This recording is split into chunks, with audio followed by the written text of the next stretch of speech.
Jeff sat alone in his living room. The only source of light is the laptop screen in front of him. Tears were streaming down his cheeks, but uncontrollable anger was raging inside him. He didn't know when the shock and sadness would pass, but his anger was gradually building, turning his former love for his wife Alicia into a pile of ashes. He didn't know what to do next, but he was sure that he couldn't live like this anymore. Jeff thought about how his life could have gone so wrong until the moment when his wife, after 20 years of marriage, decided that he would meekly agree to all her humiliating demands. He understood that the path to this point was long and, of course, was determined by his own decisions and compromises. But never in his life could he have imagined that he would find himself in this situation alone on their 20th wedding anniversary, while his wife was vacationing at a resort with another man. She even went so far as to email him the video he had just watched, telling him that she and Brad were going to change their lives. From now on, she planned to spend every weekend with Brad, and Jeff was supposed to stay home and wait for her. According to her, during this time he will be required to clean the house so as not to get bored. Moreover, she said that he would have to wear a chastity belt, and when he returned on Sundays, if the house was cleaned, the laundry washed, and the lawn mowed to her satisfaction, she might release him after he had cleared up Brad's tracks. Their weekend between her legs. Who did this woman become, and how did they get to this point? Start. Jeff was 22 years old. He had just graduated from college and was starting a career in engineering when he met Alicia.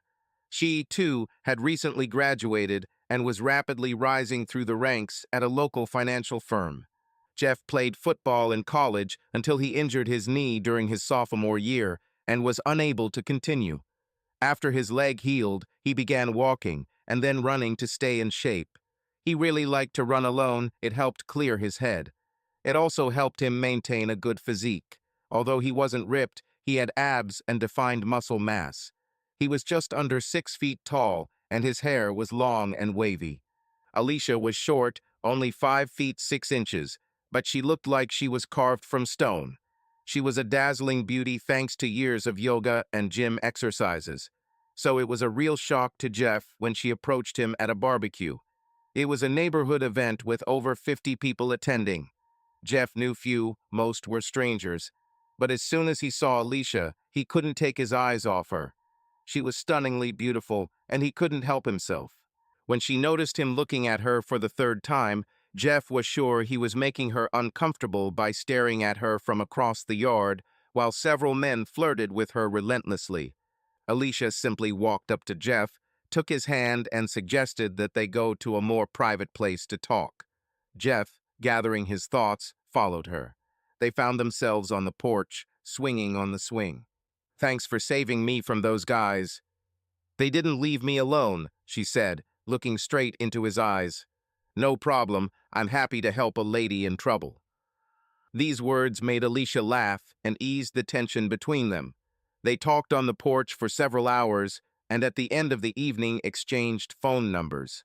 That evening led to text messages and phone calls, and then to the first official date. Then there was a second date, and on the 5th, Jeff was already completely captivated by her. The night of their 5th date ended with them both ending up in her bed in her apartment. Clothes were left in a trail from the front door to the foot of the bed. They both lay together, sweaty and exhausted from the second round of sex. Even though it was their first night together, there were no restrictions. They both pleasured each other, and then they tried every position they could imagine until Jeff finally let out a loud moan. They cuddled tenderly until the early hours of the morning, and then did it all over again, ending with a shower where Alicia went down on her knees to get Jeff excited again for another round. The new couple went to breakfast, which, due to the time spent in the shower, became lunch. From that day on, they were inseparable. About a year after meeting, they married in a small ceremony. Jeff's parents were thrilled and couldn't wait to welcome their new daughter into their family. Alicia's parents were no less happy.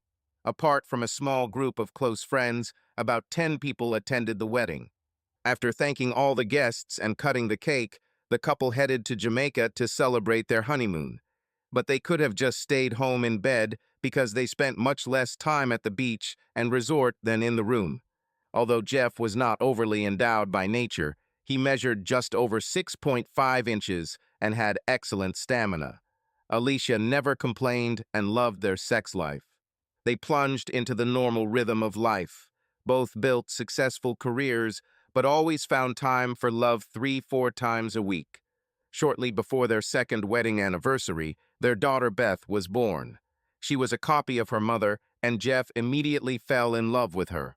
Alicia took some maternity leave and then returned to work as Beth grew older, sometimes relying on help from her grandparents to care for her daughter. It seemed that everything was perfect for this couple. As is often the case in relationships, after 12 years the novelty wore off and the couple found themselves in a rut. It was Alicia who first spoke about this and suggested adding spice to their sex life in order to return the passion of the early years. They started watching adult films together, then they tried toys, visited sex shops, and tried everything they could think of. Even though Jeff's work took up a lot of his time, he was never too tired to try what Alicia came up with in the bedroom. He was happy and content. Toys, adult movies, and bedroom experiments helped for a while, but after about 6 months, Alicia sat down with Jeff on Saturday and explained that while she liked what they were doing, maybe they could take things further. Alicia explained that they both enjoyed watching adult films where couples switched partners and suggested they try something new. Jeff wasn't as thrilled, but when Alicia announced the following week that they were going out to dinner with another couple she met online, he became curious. They met up with a couple, Marcia and Steve, had a great conversation over dinner, and the evening ended with the four of them ending up in a hotel room with 2 king-size beds. While Marcia was giving him amazing pleasure, Jeff was more aroused by watching Alicia have sex with another man. Steve was about the same build as Jeff, and luckily they were equally equipped. So while Alicia was enjoying herself, Jeff maintained his confidence, thinking it wasn't the size that turned her on, but the fact of the situation. For his part, Jeff did everything possible to make Marcia happy.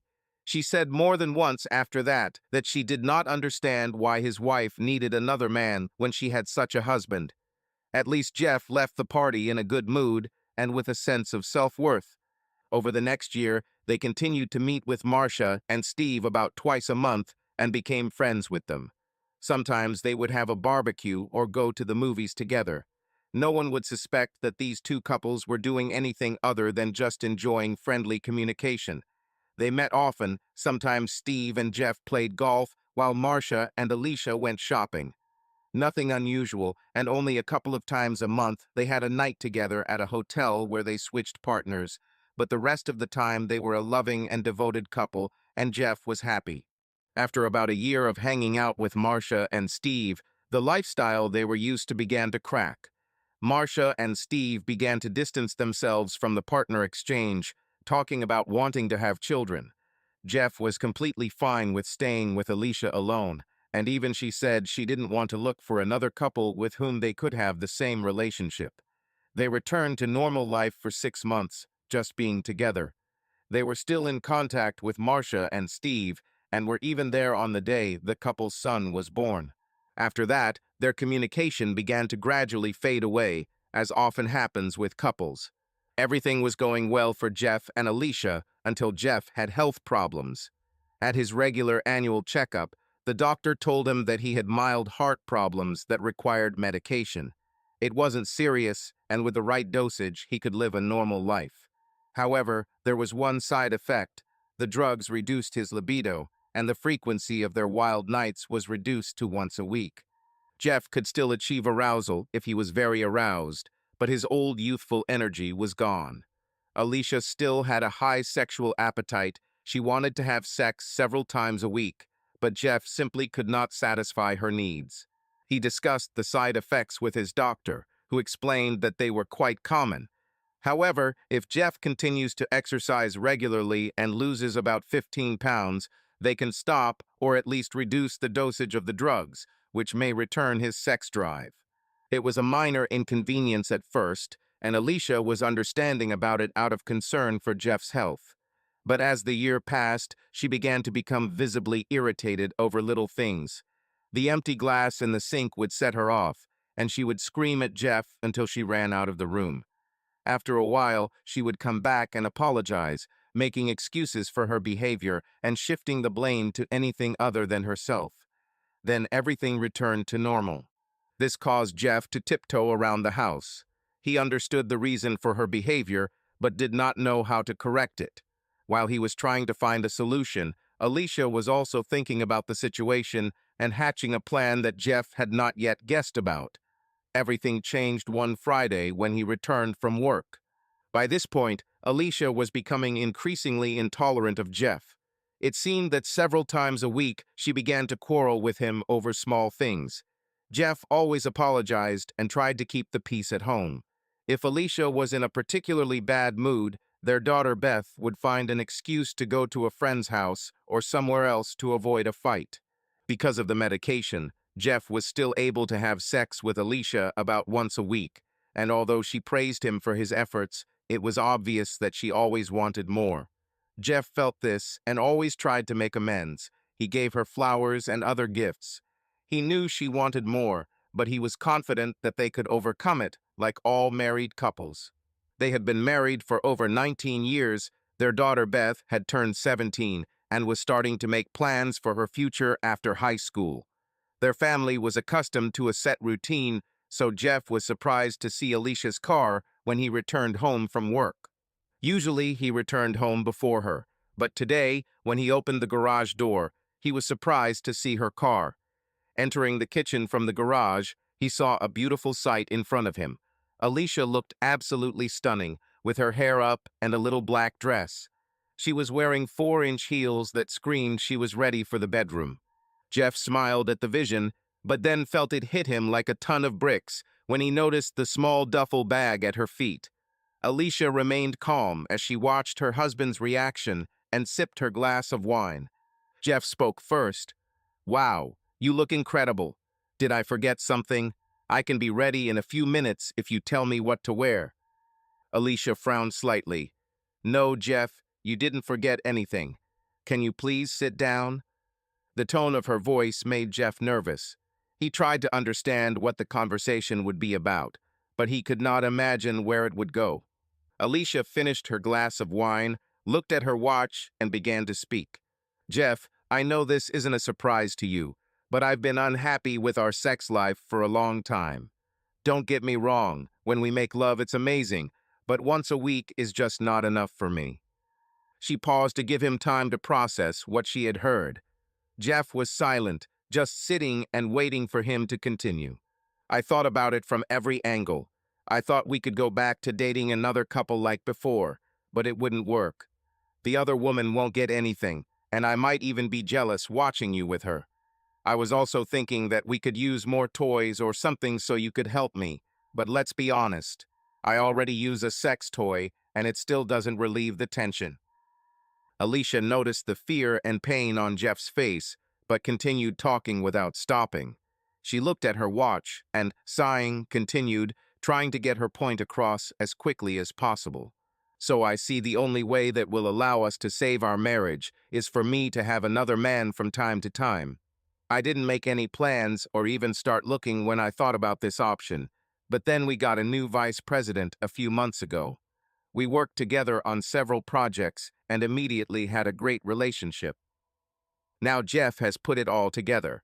He was silent, patiently waiting for her to finish, but his anger began to grow, and he could not stand it, interrupting her.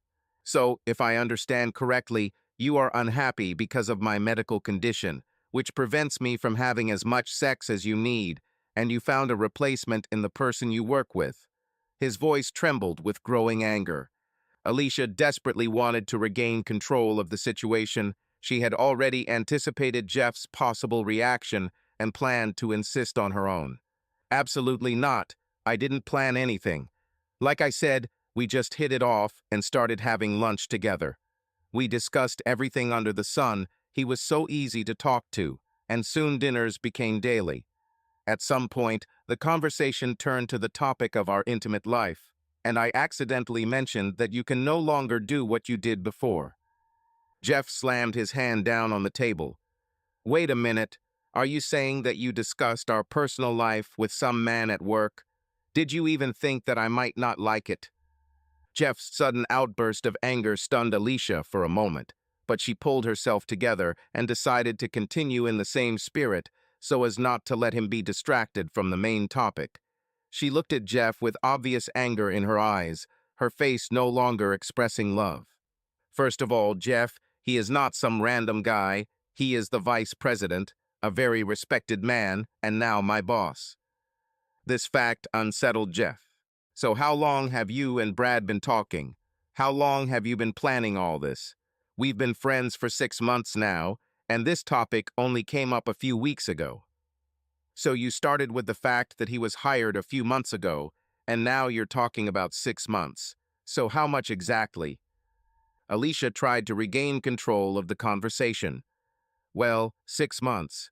A couple of months is a figure of speech. Jeff didn't seem impressed with her answer, but Alicia wasn't about to give up. Time was running out, and she needed to express everything to the end. Jeff, I really need this, and it won't affect you. You will still have me for as long as you want, or can. All this will happen outside of our relationship. It's already affected me, Jeff exclaimed, louder than he intended. The fact that we are having this conversation is proof of that. Alicia softened her tone again and took another deep breath before continuing. I love you. You know that. I want to grow old with you, but I need it now. I wanted to show you respect and tell you before anything happened. It's not that different from how we used to be with Marcia and Steve. The only difference is that you won't be there. But I promise I'll keep you posted on what we're doing and when I'll be back. How generous of you, Jeff quipped. The soft approach didn't work, and Alicia didn't like her husband's sarcastic response. She decided to act aggressively, intending to force him to agree, no matter how it was. Oh, grow up, finally. Let's be adults and look at this rationally. I do this because you can no longer give me what you used to. I tried to be delicate and spare your feelings, but there are limits. You've already seen me with other men, so this shouldn't be anything new to you. The only difference is that you won't be there when it happens. But when I come back tomorrow, I'll make it up to you, and we can discuss everything. And if you want, next time we can do it in front of you. Maybe this will turn you on enough to join in. Jeff's head was spinning. He didn't know what to do. He couldn't come to his senses. Finally, he calmed down a little. Alicia continued to look at him, waiting for an answer. What if I don't want this? What if I don't agree? He finally asked. The corners of Alicia's lips slowly rose into a sly smile. Well, you can demand that I not go or threaten me with divorce, but we both know that you love me too much to do that. And let's be realistic. If you file for divorce, I will receive alimony, and you will live in the apartment while you essentially pay for my relationship with Brad, who will do for me what you are not capable of.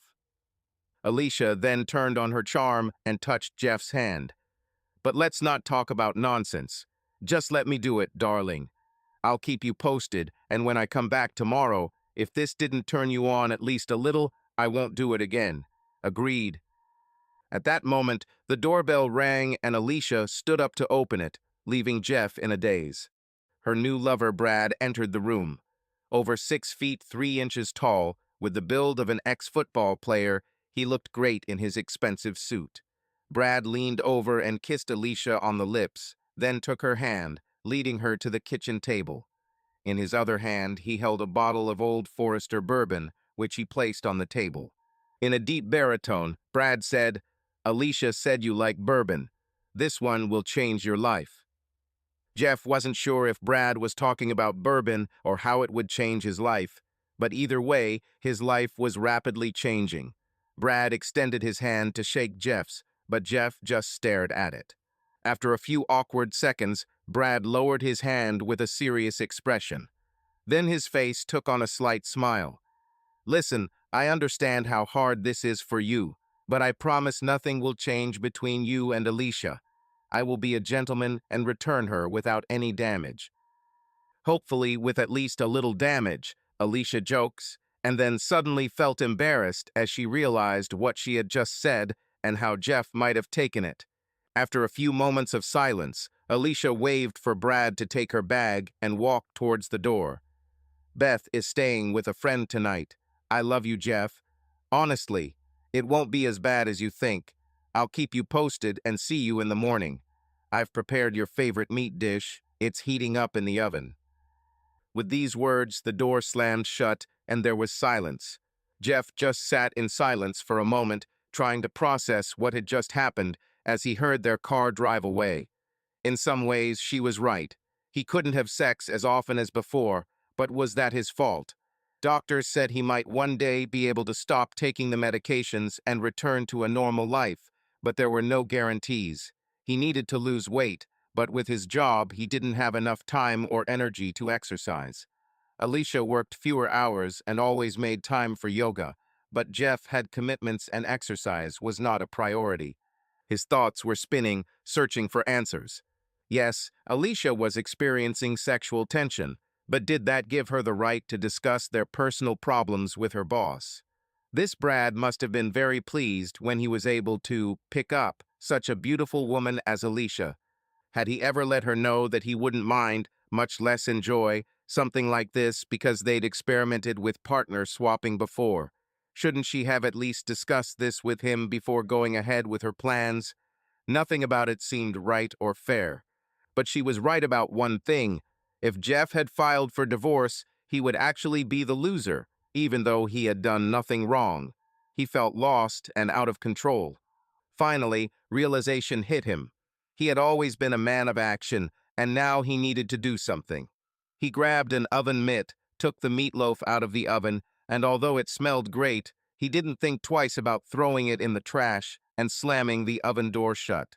Then he took a bottle of bourbon and went into the living room. If he's lucky, he'll be asleep in an hour. The sun streaming through the curtains in the living room began to wake Jeff.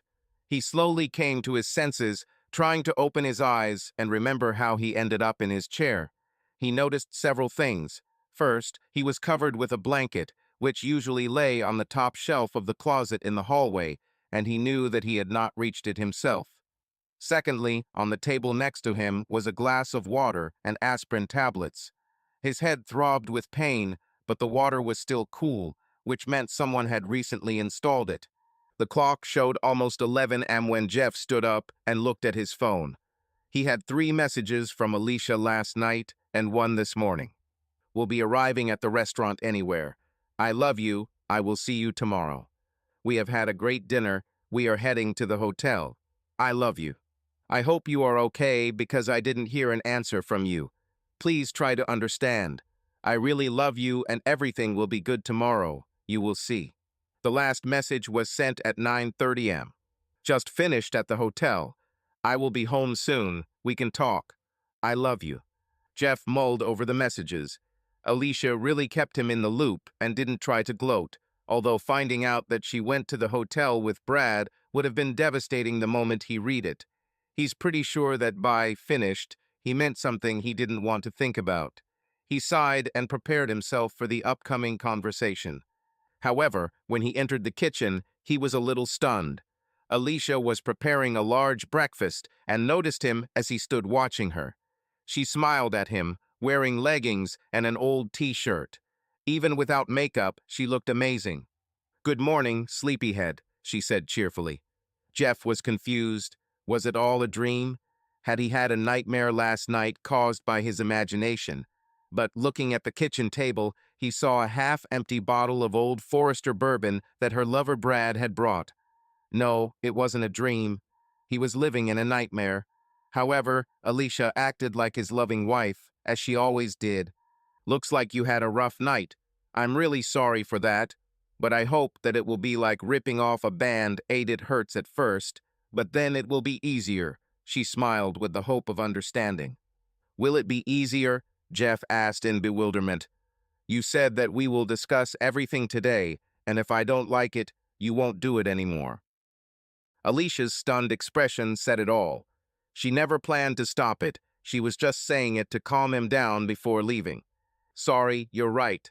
I really did say that. But after last night, I realized that this is exactly what I need for us to remain the loving couple we have always been." Jeff wasn't in the mood for a long conversation, so he just rolled his eyes while Alicia continued talking about cheating like it was a normal conversation. Doesn't matter. Tell me again how happy I should be that you leave me alone to go sleep with your boss. He said the last phrase too loudly and winced from the pain in his head. Alicia walked over and gently rubbed his arm, looking into his eyes. She thought, at least he didn't hit me and leave, so that's a good sign. She spoke softly, please don't be like that, Jeff. As I tried to explain last night, albeit not very successfully, this is beyond us. I will do my best not to hurt you. I want you to be as involved as you want, but I just can't continue to live the way I was before. This is unfair to me, and this is the only way for us to stay together and give me what I need. I love you and want to grow old with you. It's not forever. It's just until I no longer need it, or hopefully when you stop taking the medication and things change. Jeff just stood there and looked at her. She really tried to blame him for having sexual urges. Yes, he was disappointed in himself and his body because of the way it responded to the medications, but did that give her the right to do such things without his consent? He was still silent, lost in his thoughts. Jeff, talk to me. Say how you feel. I need it, but I definitely don't want to lose you. Don't you think it might already be too late? Alicia gasped and covered her mouth with her hands. You can't be serious. We've had sex with other people before. This is no different. What's different about this is that I wasn't in the process, neither in the planning nor in how everything happened. They didn't even ask me. They just told me that it would be like this, that's all. And one more thing. You discussed our personal life with your boss. Essentially, you gave him access to you by saying, do what you want, your husband doesn't matter anymore. Alicia's face suddenly lit up with anger. I never said you didn't matter. I'm sorry I didn't include you in the discussion of plans. You're right, I should have done it. But this is already in the past. And let's be honest, did it really hurt you that much? Jeff's eyes widened in surprise. He realized that Alicia felt absolutely no guilt about what she had done. Alicia went on the offensive again. Oh, of course it hurts your ego, and for that I sincerely apologize. But I didn't want to cheat on you behind your back. I respect you too much for that. She rolled her eyes and waved her hand dismissively. Yes, I understand you will say that all this was disrespectful. In a way, maybe you're right. But think about it. I told you everything in advance. I was careful. We went to a hotel where no one knows us. Brad even brought you a bottle of bourbon as a gesture of reconciliation. Yes, it was hard, but when you woke up, your loving wife was already there, cooking you breakfast and no different from how she was before. I took a shower, everything was clean, no trace of last night. Alicia walked closer and took Jeff's face in her hands so she could look into his eyes. Her voice softened. I will never give him anything that I wouldn't give to you.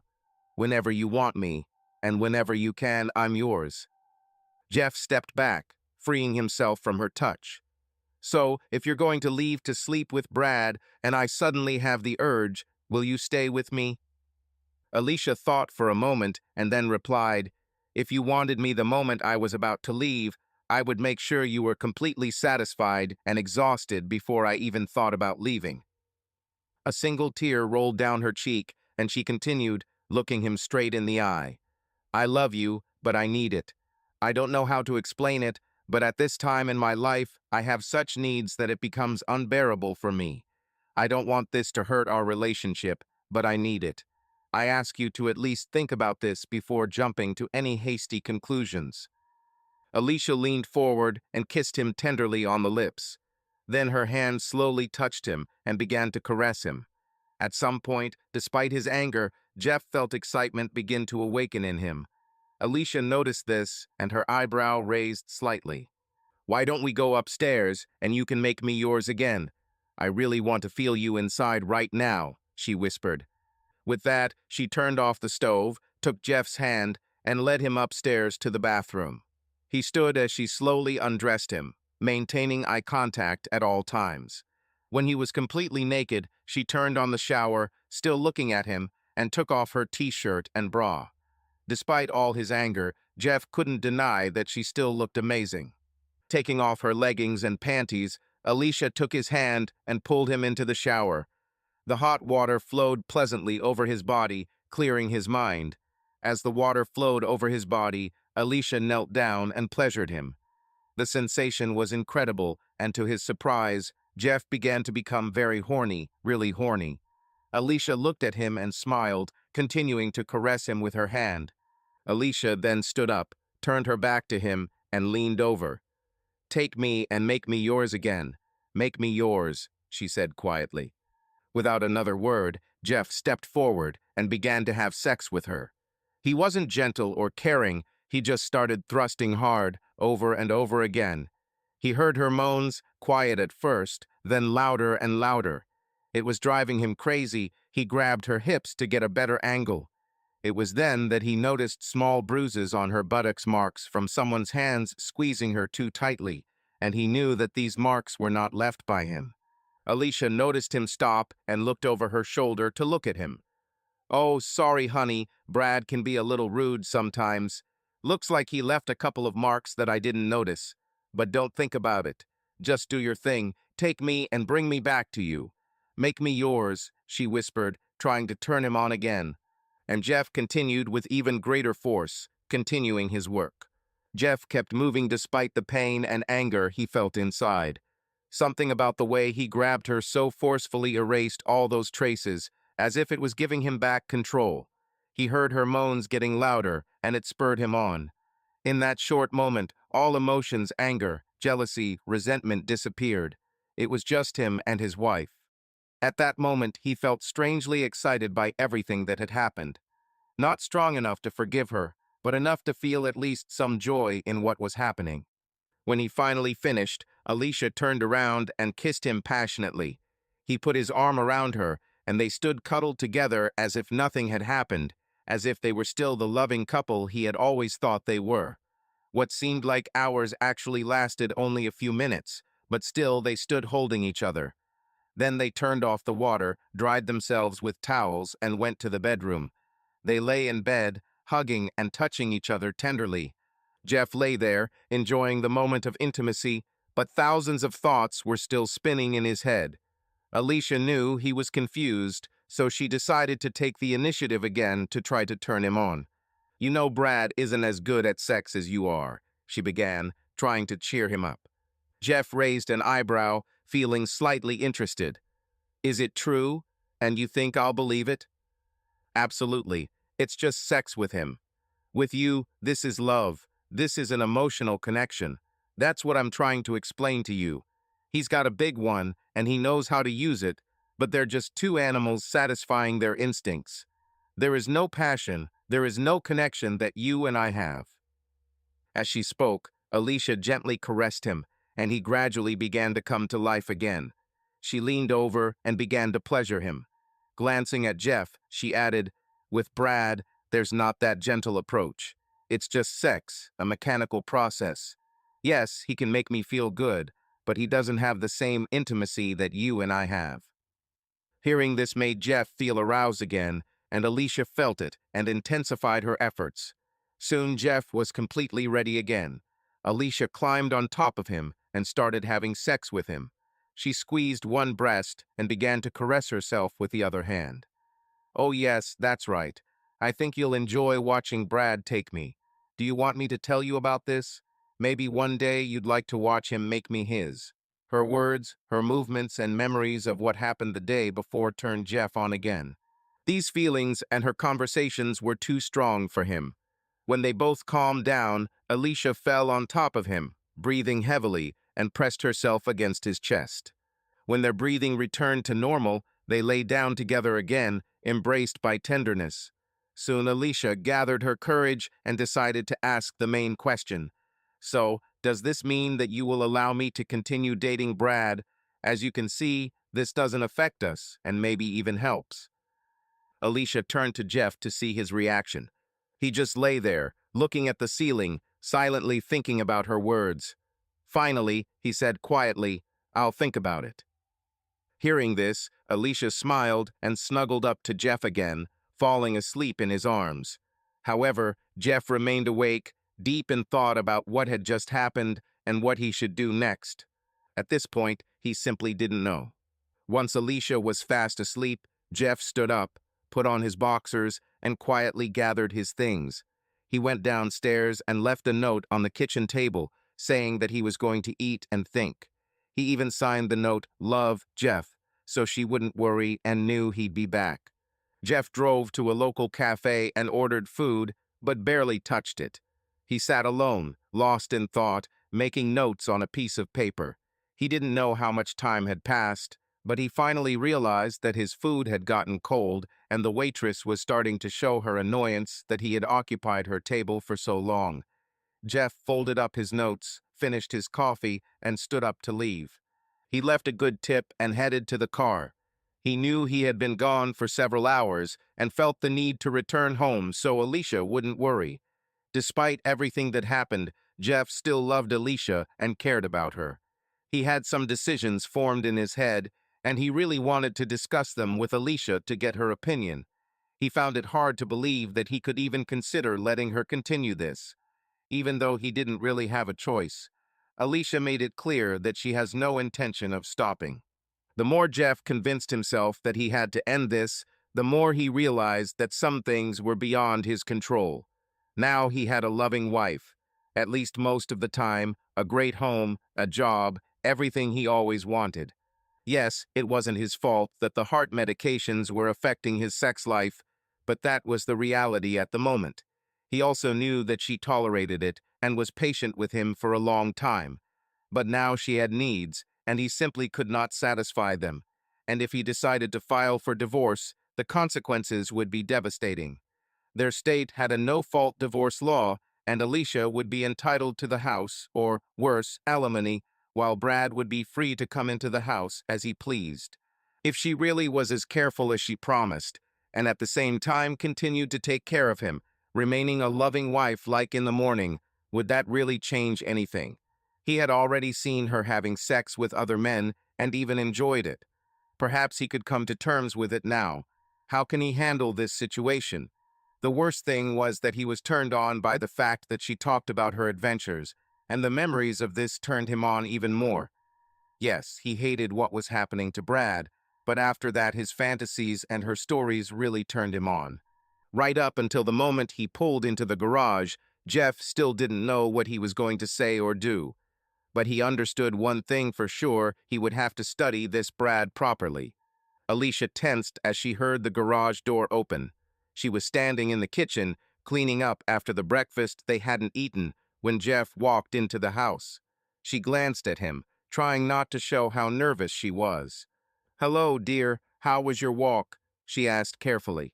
Jeff silently walked into the kitchen and sat down in the same place where he sat last night.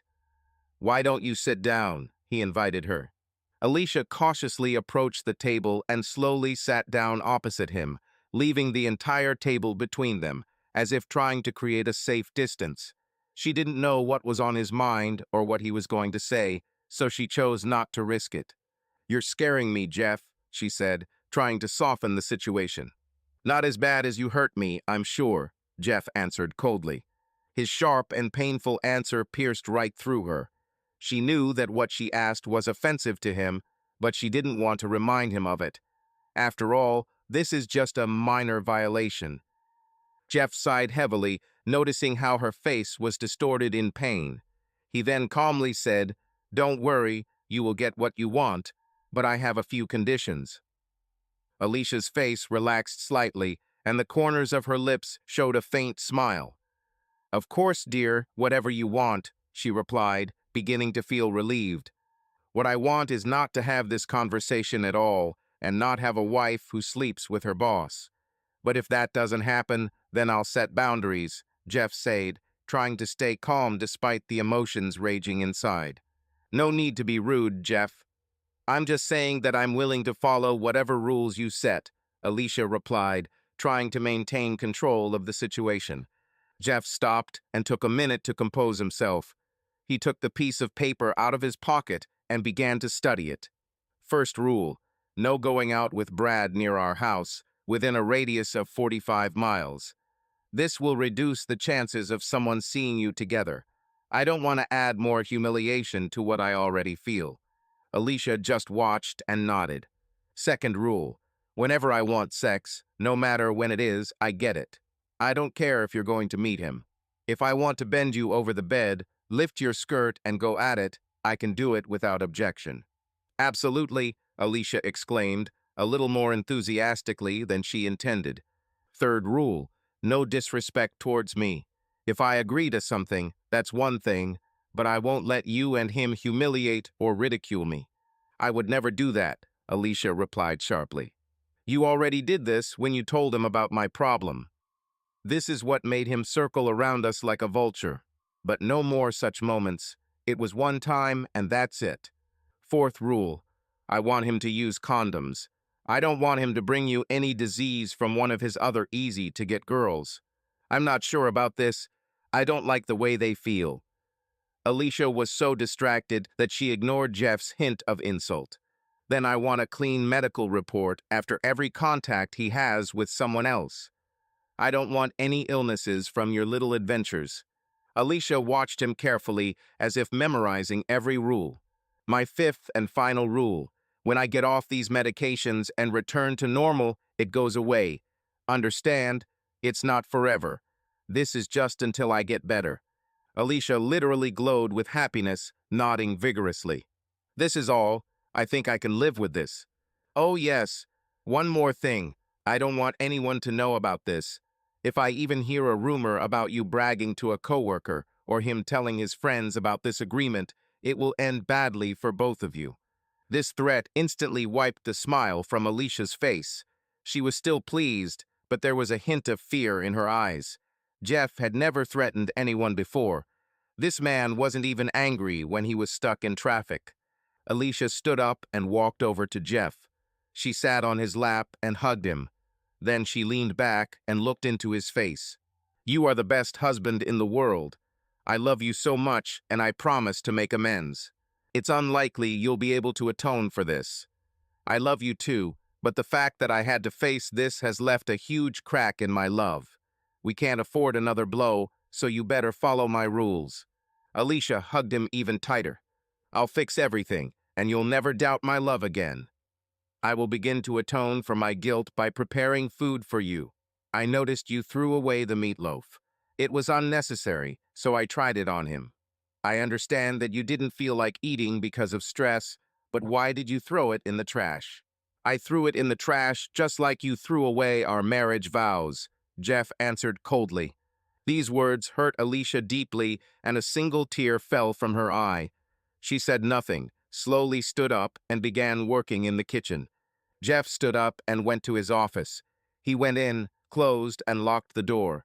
Then he took out another pen and paper and began to draw up a second list, a plan for revenge on these two traitors, and a plan for how to get out of this situation with the least losses. The next month was difficult for Jeff. Although he tried to take his mind off it, he still knew that Alicia was sleeping with her boss, Brad. He still had sex with her about once a week, and as she had agreed, she never refused his advances. Whatever he wanted, she was ready to give it to him. She kept the house clean and cooked him all his favorite meals. She clung to him, and in public they looked like a perfect couple. Even their daughter Beth commented to her father about how loving she and her mom looked. When she said this, his heart broke, but he kept a straight face. There is no need to tell his 17-year-old daughter about this terrible truth yet. So while a lot of things were good, the routine that Alicia got herself into took a toll on Jeff. Typically, Alicia would tell Jeff that she was working late on Tuesday nights. Leaving in business attire, she always carried a small overnight bag with her. Jeff became curious, looked into it one day, and immediately regretted it. It contained a change of clothes, jeans, and a t-shirt, as well as underwear. It crushed Jeff's soul as he zipped himself back up. The reason Alicia worked late on Tuesday night was because it was the night Beth went to the local college and took a pre-college course in an attempt to prepare for her upcoming college classes.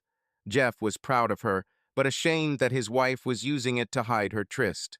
Alicia returned late Tuesday night, slipping into the house and straight into the shower. She didn't try to kiss or touch Jeff until she left.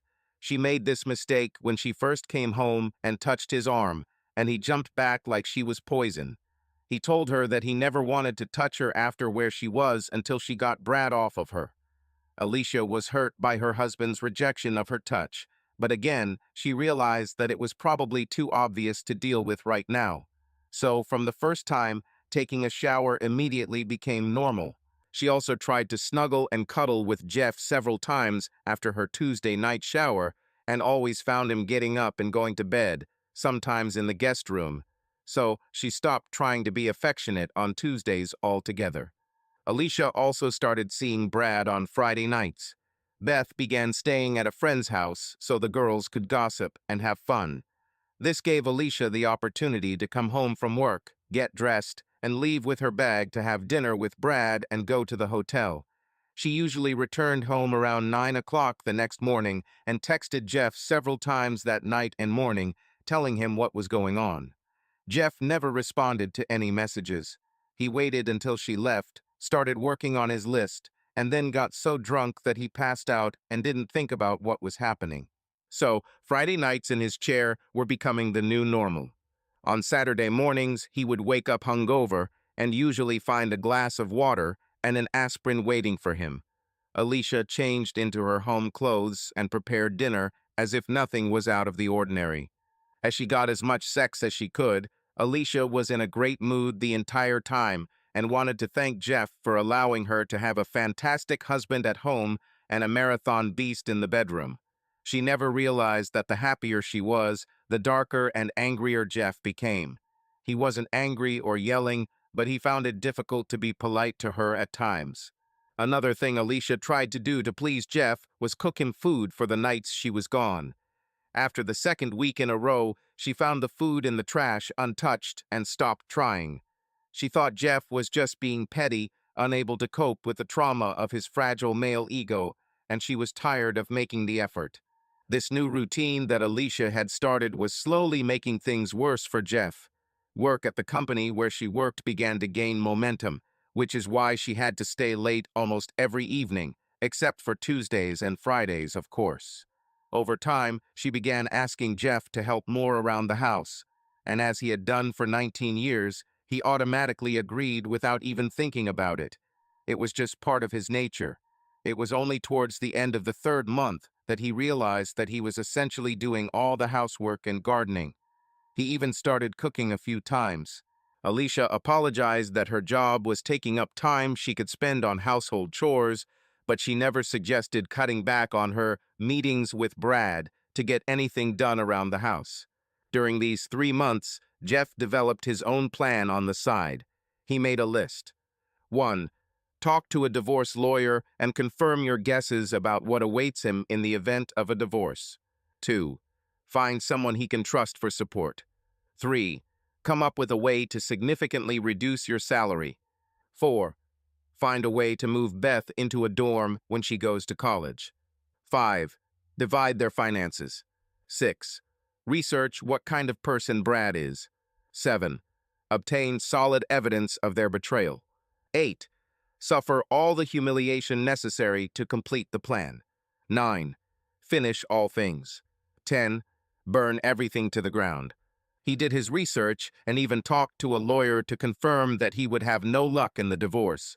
He made slightly more than Alicia, and Beth was under 18 and planning to live at home while she went to college to save money. This meant he would likely have to pay alimony and child support. Even though Beth will be an adult, most judges will likely side with the mother, and he may have to pay more child support so that Alicia can provide for Beth in the home she will have after the divorce. On top of that, Alicia said she would get a house. So she was right. He would end up paying her to live with Brad in their house. With this new knowledge, Jeff began to formulate a plan to complete his list. During those few months, he was able to transfer some of his bonuses to a new account in his name and sold several tools and collectibles. He added this money to an account he called Money for Revenge. This was his war fund because he now perceived the situation as a war. He was forced into it without the right to choose, and if they wanted to push him, he was more than willing to push back. Unfortunately, this took time. This meant that he would have to endure the humiliation and this nightmare for about 6 more months until he was ready to carry out his plan. He didn't want to leave anything to chance, and he knew that once he got going, he'd have to act quickly to beat them every step of the way. He couldn't have done it alone. He needed a reliable ally, someone he could trust, and who would take his side. Finally, Jeff realized that he needed to trust Mark, his best friend and part-time boss.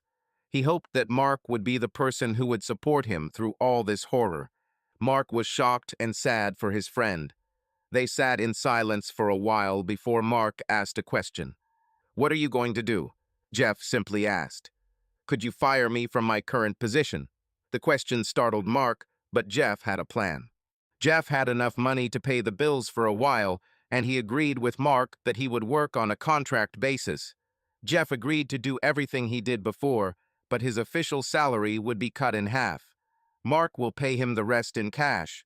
This way, on paper, Jeff would have much less income, which would help his plan, but Alicia wouldn't suspect anything since she handled most of the financial affairs. This also allowed him to gradually transfer money into his account. This should have given him enough time to prepare. The next stage of his plan was more difficult. He applied for a dorm for his daughter for the fall, when classes started, and needed a down payment. Thus, if Beth leaves home, Alicia will not be able to demand additional money for her support, since Beth will essentially begin to live separately. Once again, his friend Mark helped.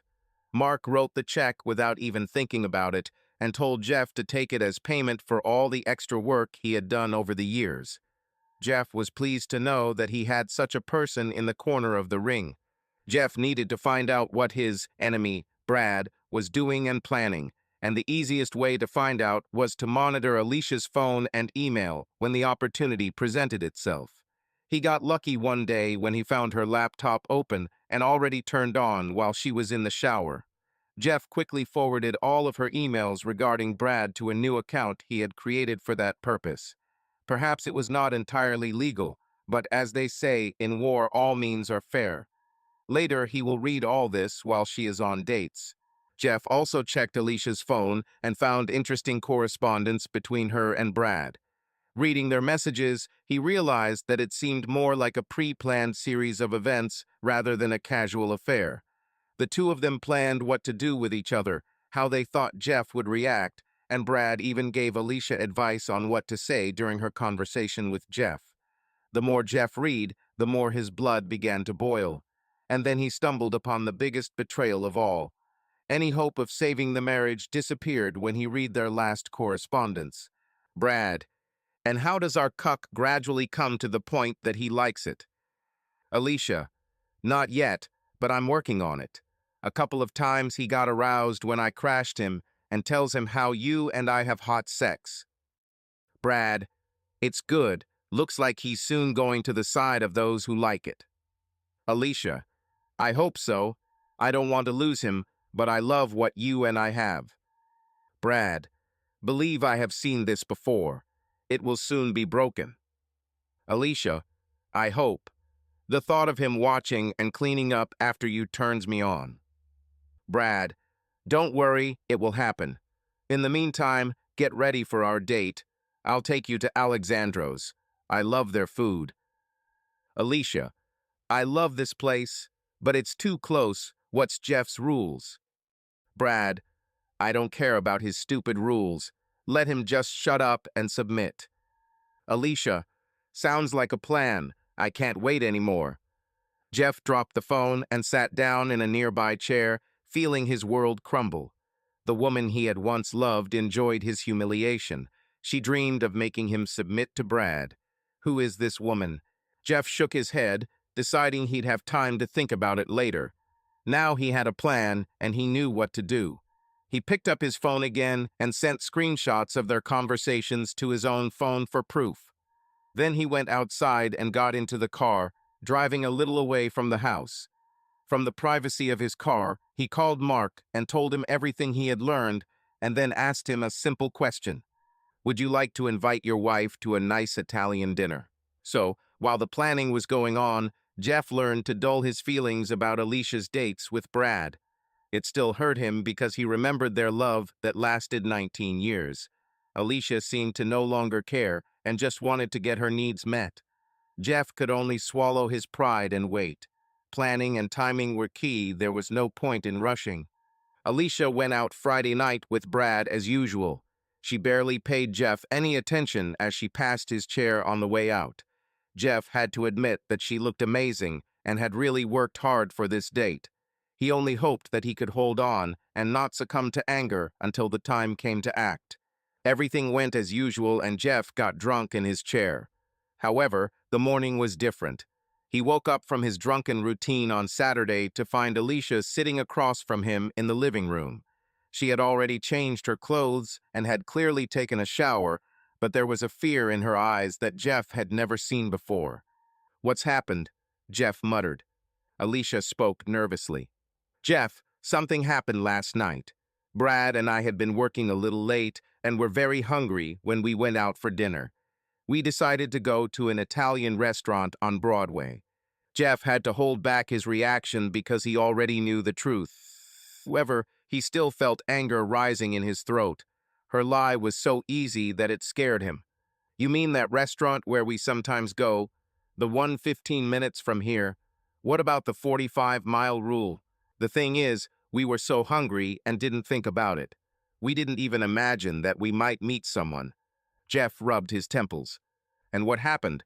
"We just sat down at the table, and I looked around, and at the other end of the restaurant your boss Mark was sitting with his wife. Mark looked straight at me and seemed to take a photo of us.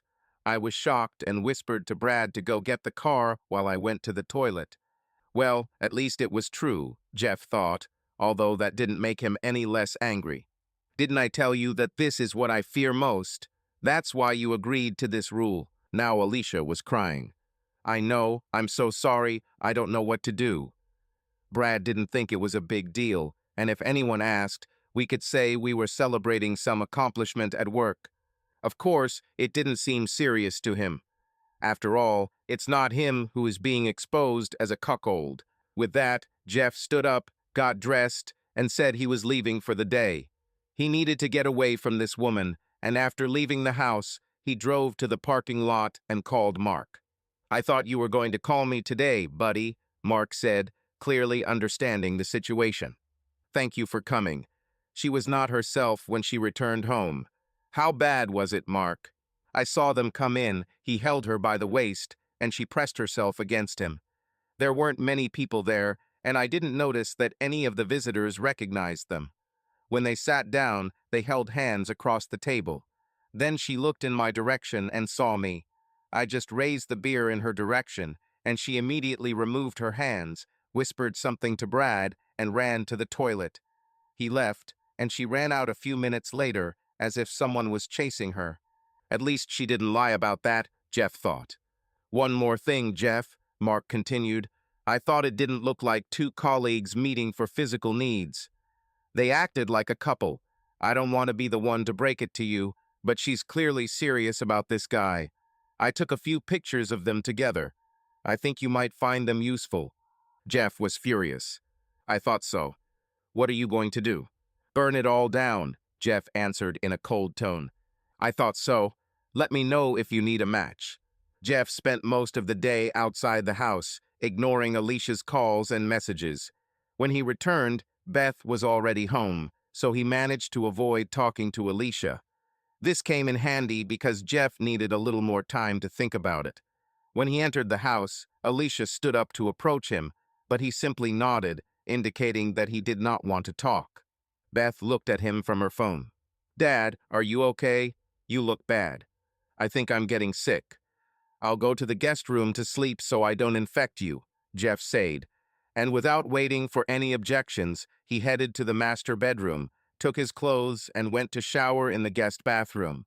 He locked the door and stood under the stream of water for a long time, thinking about how to speed up his plan.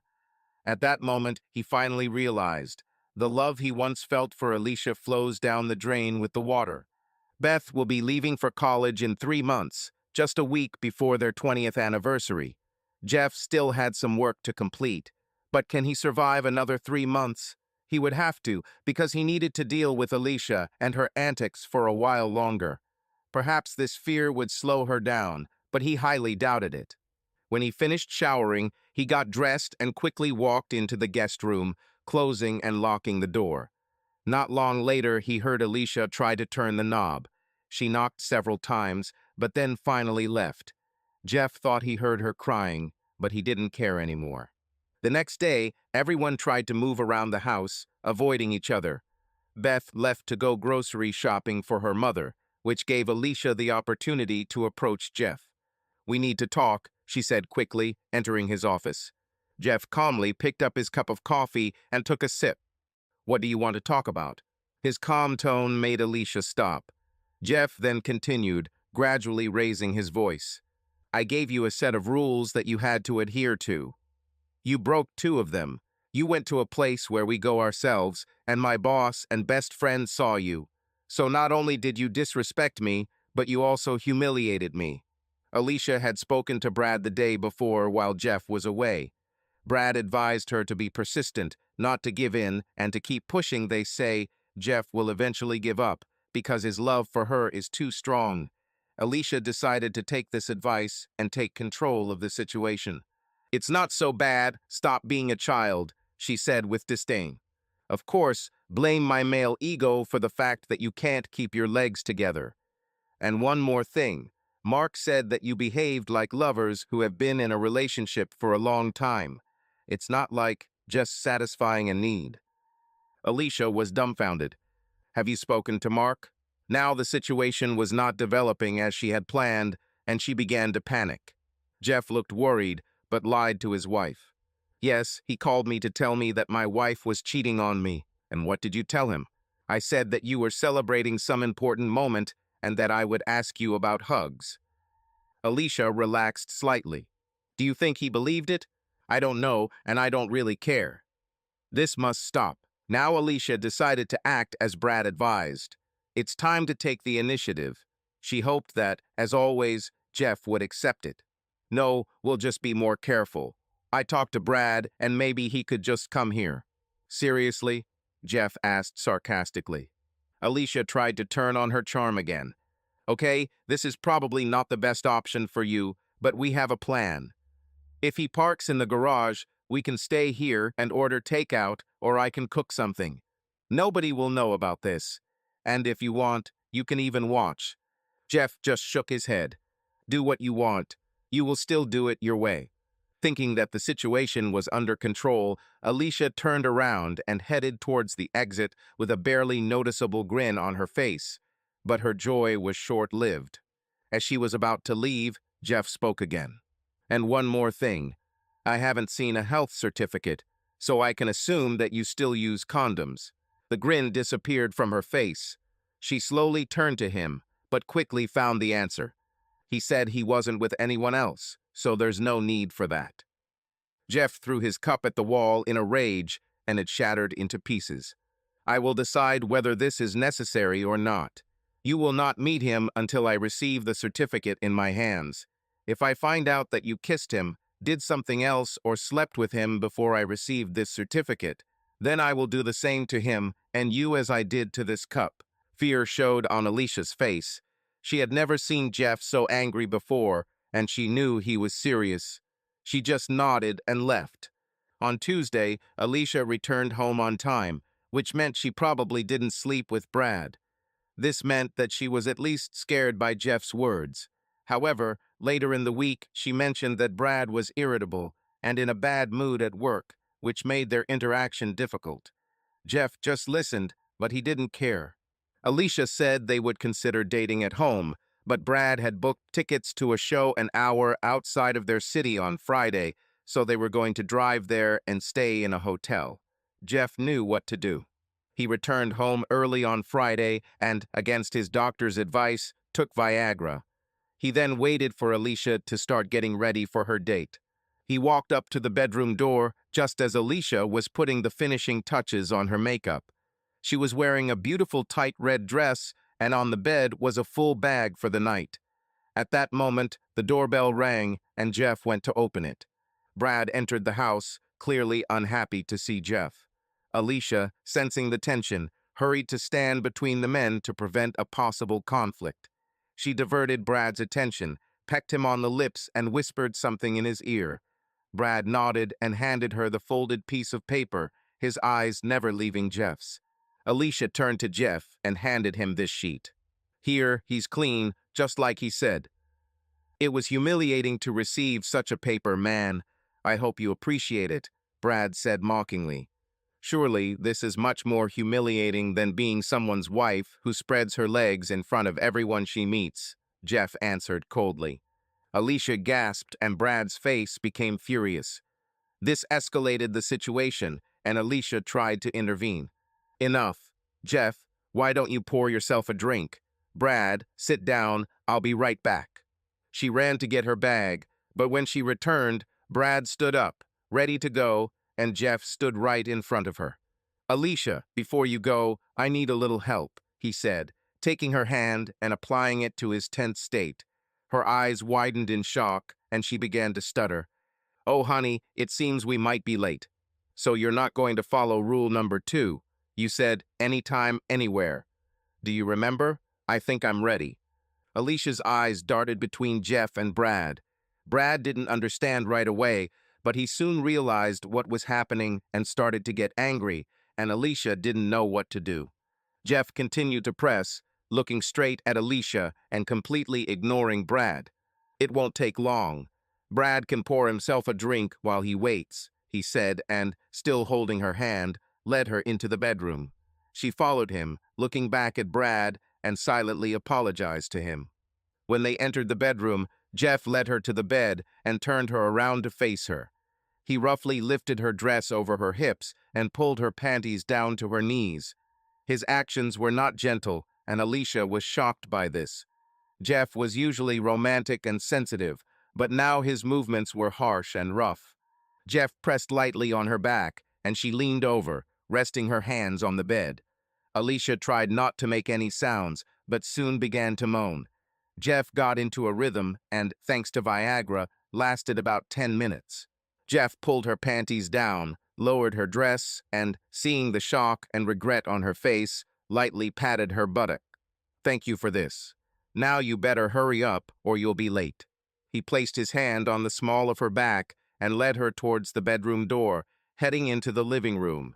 He wasn't going to give her the chance to go to the bathroom. Even if he did, she was too shocked to think about it. When Jeff left the bedroom, he zipped up his pants. Alicia hurried to Brad, took his hand, and tried to keep him from focusing on what had happened. Brad shot an angry look at Jeff, who just smiled back. This time Jeff was sending his wife to her lover, but with his own seed inside her. Good luck tonight, he thought. After they left, Jeff poured himself a bourbon and settled in for another drunken evening. His heart was pounding, and he felt a little dizzy. He probably should have slowed down with the alcohol, but it was his only way of coping with the situation. He called Mark and told him everything that happened. Mark laughed, and Jeff felt better. For the first time in a long time. He finally began to act. He was still awake that night when Alicia returned around midnight. She entered the house and was clearly upset.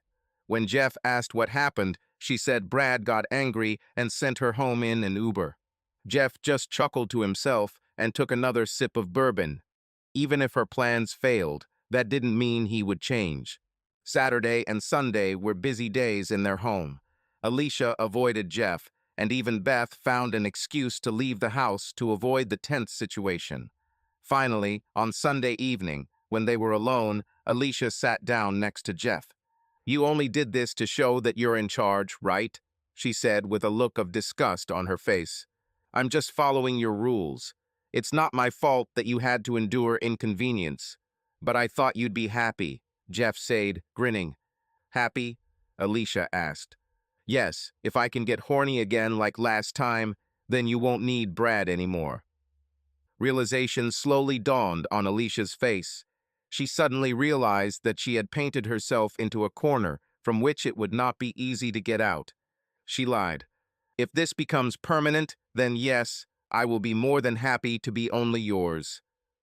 She then stood up and walked towards the exit of the room, but stopped when she remembered something.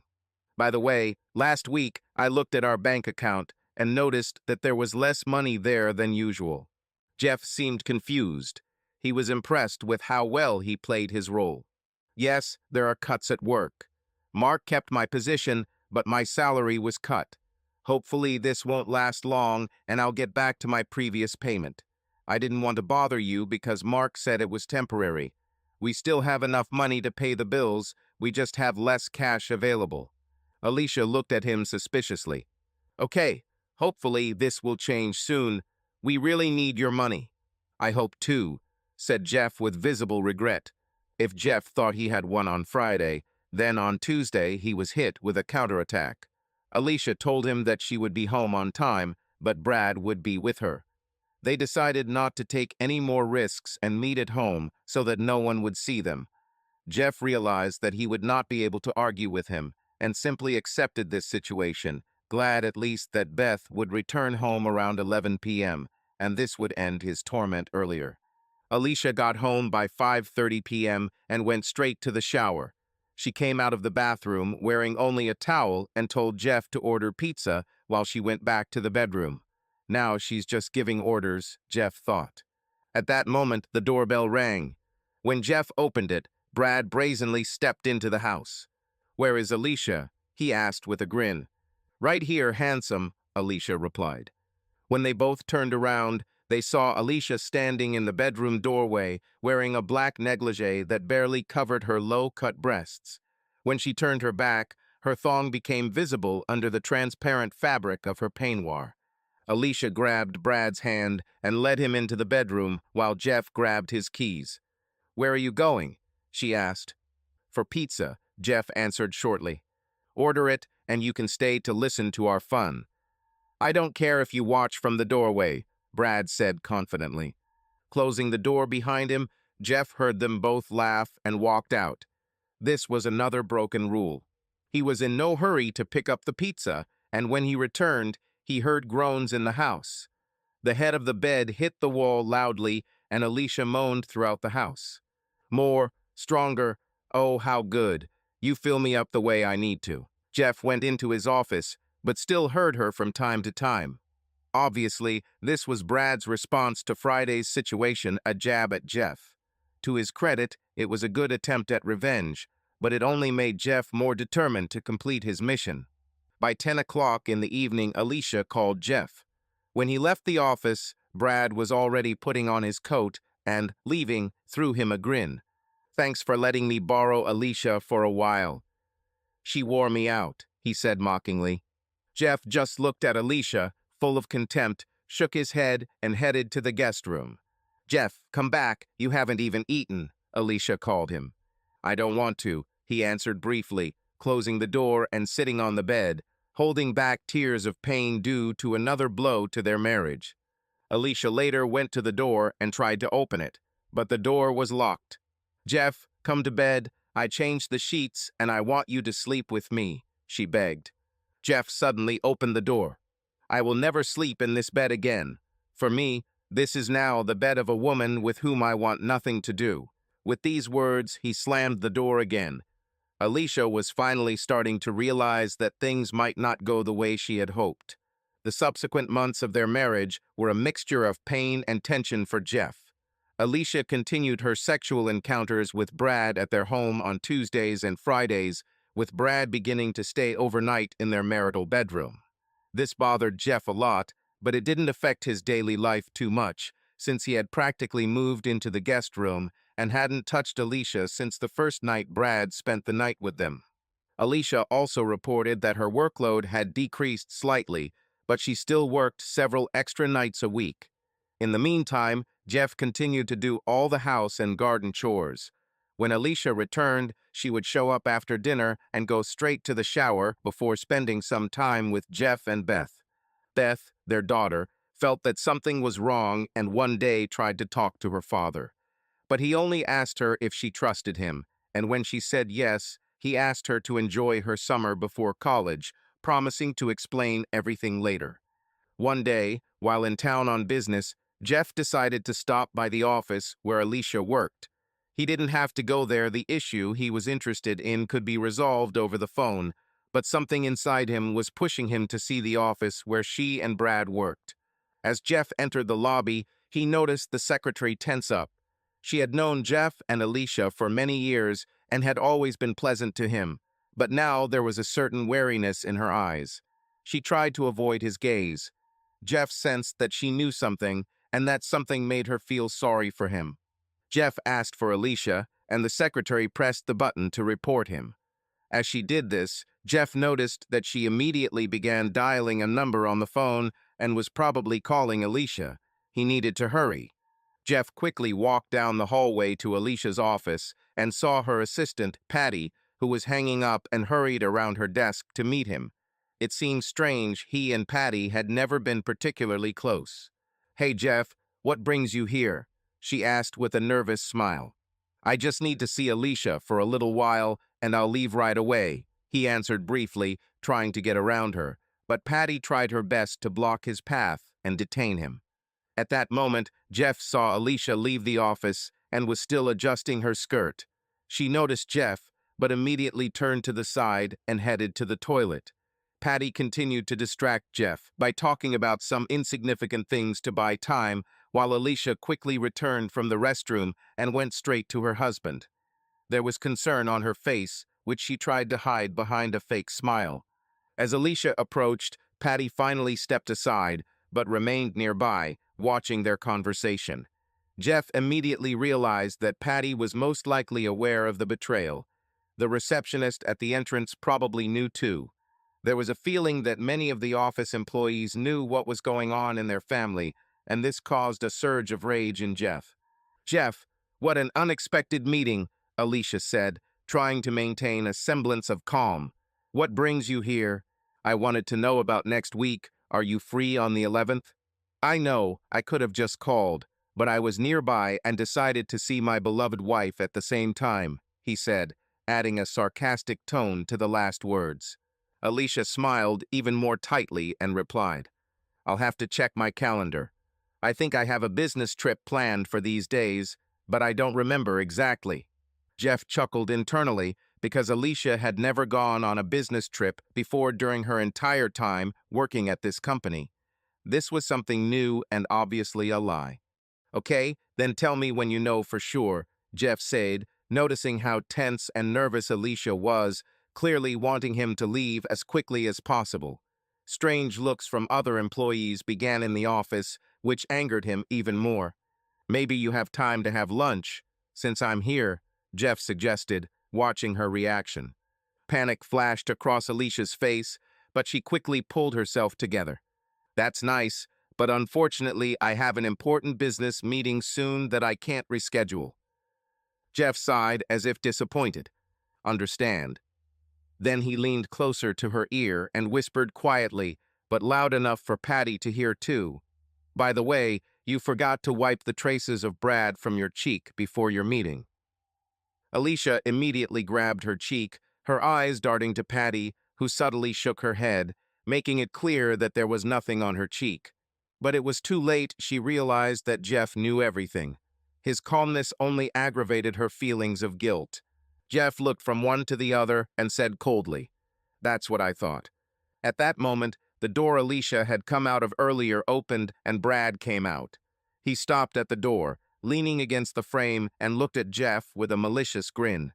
Brad's impudence further inflamed Jeff's anger, but he restrained himself, deciding that now was not the time for open conflict. Jeff turned around and, without another word, walked back into the lobby, passing Alicia and Patty, who looked at each other in horror. Alicia called his name, but he didn't stop. As he passed the reception desk, the secretary, who had looked at him with pity as he entered, wished him a good day. Jeff stopped for a second, turned around, and answered bitterly, "I don't have good days anymore." Alicia froze in place, simply staring after him, fully aware of what she had just done. The phone on the counter rang, and the secretary told Alicia that she was being called into Brad's office. With a suppressed feeling of guilt, she turned and walked back. Jeff reached the car and, barely driving a block, stopped. He was so overcome with anger that he could not think clearly. Now he understood that their betrayal was not a secret. Almost everyone knew it. Alicia was no longer hiding her actions, and that was the last straw. He called Mark and told him everything that had happened, adding that he would not be able to work today. Mark suggested meeting for lunch, but Jeff drove to a nearby sporting goods store instead. The time for the next step of his plan had come. Jeff bought 3 small cameras for hunting. Designed to be mounted on trees or poles, these devices were motion-activated and recorded video and sound. The cameras were battery-powered and had removable SD cards, making them ideal for his purposes. Jeff bought the smallest ones available and headed home. As soon as he returned, he headed to the master bedroom and found a place on one of the shelves to hide one of the cameras behind a photograph. This provided a complete view of the room. He turned on the camera and quietly said a few words. He then went back and listened to the recording. He was pleased with the sound and video quality on this model. He then went into the master bathroom. They had an open plan that Alicia liked so much. There were built-in shelves along the wall with a bunch of towels on them. Jeff climbed onto the top shelf and hid the camera behind the towels, leaving only the lens visible. He couldn't see everything, but when the lights in the bathroom turned on, the camera and recorder began recording. This should have worked. He hid the last camera at the top of a display case in the kitchen. It was aimed at the entrance to the kitchen, so it couldn't see everything, but it activated when someone entered and recorded all conversations. Having finished this, he walked out to continue the next stage of his plan. Mark found a local private investigator who worked for a reasonable price. Jeff didn't need to keep an eye on Alicia and Brad since he knew where they were having sex most of the time and it was under control. But he needed to explore Brad's past. Therefore, after talking with the detective, he gave him all the information about Brad and asked him to do a background check and find out where he had been before, and generally find out everything that he could.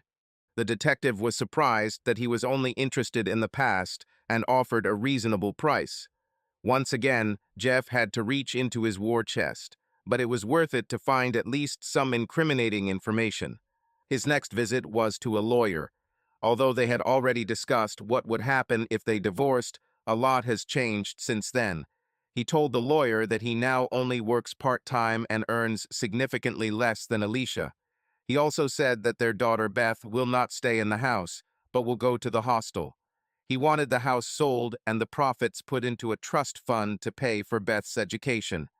This way, both Alicia and Jeff would be able to find new housing, and their daughter would be provided for all 4 years of school. Jeff brought with him the power of attorney documents that he and Alicia signed. After checking with them, it turned out that Jeff could put the house on the market himself, without Alicia's signature. This was the point that concerned Jeff the most, but he was relieved to have the lawyer's approval. The lawyer Mark recommended turned out to be a real shark. He didn't like cheaters and discussed Jeff's plan step by step to make sure they would do everything they could to get Jeff out of the marriage with as little damage as possible without breaking the law.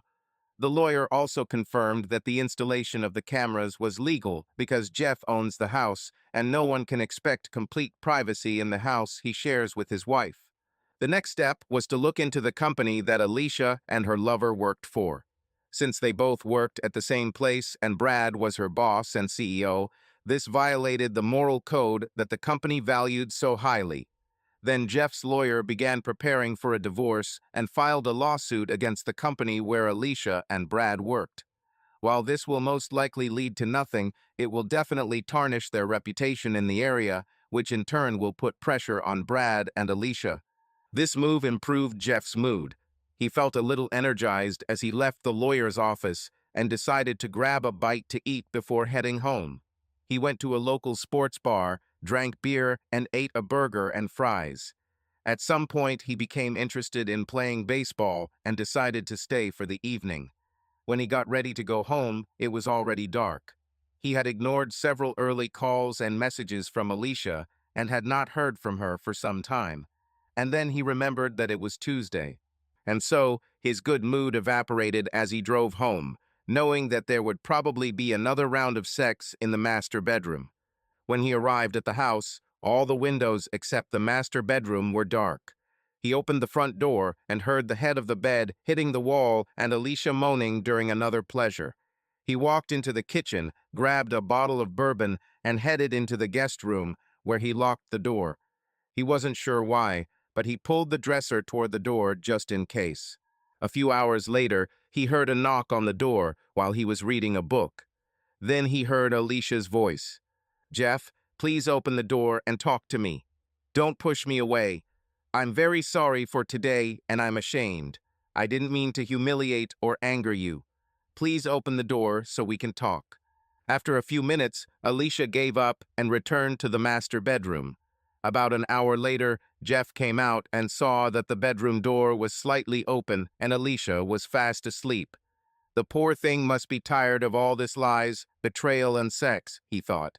It amazed him how the little bit of love he had for her had completely turned into anger and hatred for the person she had become and the person she had made him. The next day, Jeff stayed in the guest room until he heard Alicia leave for work. He then went and removed the memory cards from the cameras, charged the batteries, and set up his laptop to review the footage. The camera in the kitchen mostly captured the family getting ready for work in the morning, and then Alicia getting glasses and wine for herself and Brad after work. Nothing special. There was almost nothing on the bathroom camera either, except for Alicia shaving her head before Brad arrived. Despite all the hatred he had for her, Jeff had to admit that she was still beautiful, although he would never touch her again after everything she had done. But the camera in the bedroom showed something completely different. It showed their intimate scene, but Jeff wanted to know what happened next. Scrolling forward, he saw Alicia pleasuring Brad, followed by Brad pleasuring her. What followed was a series of positions and several facial expressions from Alicia during sex. But the fun began when they snuggled together in bed between their sex sessions. Brad was leaning against the head of the bed, and Alicia had her head in his lap as he stroked her hair. Then she started talking. "Do you really think Jeff can handle this, Brad? He is getting angrier and angrier every day. He will accept it. He has no choice.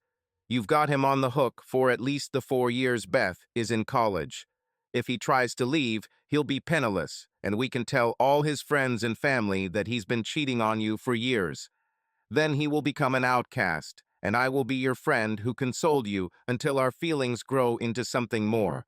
I don't know. I think he won't be able to stand it for long. It won't be long, just a year or so. By that time, we will have him so confused in his thoughts that when you file for divorce, he will not be able to resist, and you will be able to extract every last penny from him. In a year, he will be just a shell of a man. We just need to keep pushing him. But this is cruel. I mean, he provided for me and was a loving husband for almost 2 decades. Sometimes I even feel sorry for putting him in this position." Brad looked at her more harshly and said, "So being with me isn't what you want. Do you still love him?" Alicia quickly replied, "No, I love only you. I only want to be with you. But when we told him about our relationship, I didn't think it would hurt him so much." "Well, you've given him several chances to spice up your life, but he can't even keep up the excitement. It's not your fault, and you even wanted to give him the opportunity to have sex with you when he could, but he was so stubborn that he refused it. I think he is deliberately making himself unhappy because he cannot accept the fact that you are happy and satisfied with a better man." By this time, Alicia was already caressing Brad, and he was completely aroused when he finished speaking. She simply smiled and climbed on top of him. "Well, you really make me feel things he never could," she said, rocking slowly. Brad just grinned. "Trust me, once we put him in a chastity belt and leave for a week, constantly playing with his mind, he will be yours truly when you return. He may even beg you to let him clean you after I'm done, just for the chance to be released and experience pleasure." Alicia smiled sinisterly. "Oh, I like it." That was the end of their conversation, and they began their second round of sex, that evening, the one in the middle of which Jeff returned. He turned off the video, but the shock was immediate. Was she already cheating on him with this guy when she revealed everything? Now she plans to break him and humiliate him before divorcing him and leaving him penniless. Jeff made a copy of the video in the cloud and sent it to his lawyer, asking him to review the parts of the recording where they discussed it. He wanted a lawyer's opinion on what to do with this information. Then he returned the memory cards to their place, reinstalled the cameras, and went to work. He was overwhelmed and spent more time talking to Mark than working. Mark was absolutely outraged by this turn of events and was ready to take revenge on both of them himself. But, as often happens, circumstances suddenly changed, and luck turned its face to Jeff. In the middle of the day, a private investigator called him and said that he had found something interesting and wanted to know when Jeff could come to his office. Mark offered to drive Jeff and was eager to support his friend as much as possible. As they settled into the office, the detective brought out a thick folder of papers with a smile on his face. "It looks like your wife's friend Brad has a plan. We found 2 companies from which he left under suspicious circumstances. In both cases, he first performed well in the new place, and then, at some point, one of the women under his command divorced her husband, taking all his property. In both cases, he moved in with these women and married them, and about a year later, he divorced them, claiming that there was a prenuptial agreement and that the women had cheated on him. I personally spoke with one of these women, and she said that Brad arranged for them to have a threesome with another man, but the video only showed her with this other guy. Brad ended up getting all the property, including the original house, selling it and moving to the next city. This guy is a real scammer, trust me." Jeff and Mark just looked at each other, not believing what they heard. While Alicia tried to deceive Jeff, Brad proved to be a true pro at backstabbing, taking it to a whole new level. As they left and thanked the detective, Mark suggested that they give it to the lawyer immediately. The lawyer flipped through the papers and asked Jeff if anything had changed for him personally. He replied no, so the lawyer continued. The lawyer continued, "As for Brad and Alicia's plan to run away together, this might be a good time to wrap up all the legal stuff in their absence." But the next advice Jeff received from his lawyer surprised him. The lawyer told him not to agree to wear the chastity belt, but if they did force him to wear it, not to try to remove it. Just let it happen and then film it when they leave. When Jeff tried to object, the lawyer simply raised his hand and said, "Trust me, just go and put cameras in all the rooms you usually go to. We need to get this on video if they force you. It will make all the difference in the world." Mark and Jeff spent the rest of the day setting up cameras in the remaining rooms.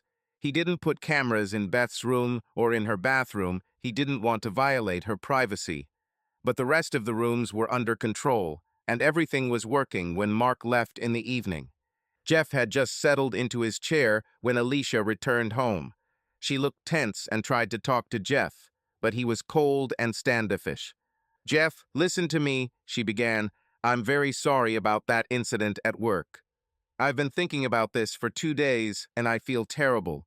It's not so bad that you can't invite your lover that same evening and have sex until Beth arrives," Jeff answered dryly. Alicia sighed. "I understand how it looked, but I swear I didn't mean to offend you." Jeff turned off the TV and turned to her. "That's what's strange. You constantly say that you don't want to offend me, but you continue to do it.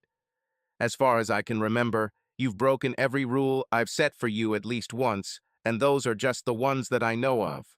You continue, and even your secretary realizes what's going on, and then you send your girlfriend to stop me from seeing you giving a blowjob in his office in the middle of the day. For someone who claims to be sorry, you keep repeating the same mistakes." She cried, but it didn't move Jeff. "Is there anything else, Alicia?" he asked coldly. Alicia swallowed back her tears, stood up, and shook her head. Then she headed to the master bedroom. Jeff remained seated, lost in thought. Apparently, this will all end soon. He just needs to be strong a little more. The week flew by quickly, and before he knew it, it was Friday evening.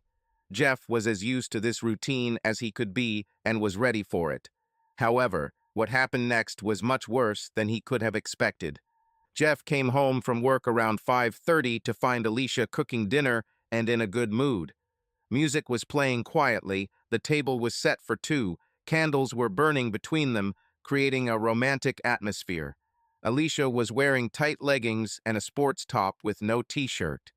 At first, he thought it was all for the two of them, especially since their 20th wedding anniversary was supposed to be on Sunday. When Alicia heard that Jeff had arrived, she went out to greet him. "Good evening, how was your day?" she asked. "What is this?" Jeff asked, surprised by the situation. "Well, Brad is coming, and I'm cooking dinner for us. You can join if you want, but I thought you might not want to sit with us. Usually you throw away everything I cook for you, so I decided not to bother this time." Jeff felt like a knife had been stabbed into his heart. He was stupid to think that something had changed and that she could remember their anniversary. "I'll refuse, but thanks for the offer," he replied coldly. Jeff was surprised that Alicia decided to take her relationship with Brad to the next level and openly demonstrate it even at home. If their sexual pleasures in the house were something terrible, then now she decided to add even more humiliation by having dinners in front of him. So Jeff changed his clothes, took the keys, and said he was going out. As he passed the bedroom, he glanced inside and noticed two suitcases standing in the closet. "This will be interesting," he thought as he passed by. He headed to a local sports bar where he ate a chicken wrap and chips. He even chatted cheerfully with other bar patrons about local sports teams and their chances of success this season. Almost forgetting what awaited him at home, Jeff returned around 10 o'clock. However, this time the couple was not in the bedroom. They were still sitting in the kitchen finishing dessert. Jeff returned to the guest room, changed into shorts and a t-shirt, and settled into a chair. As soon as he returned to the living room, Alicia came out to meet him.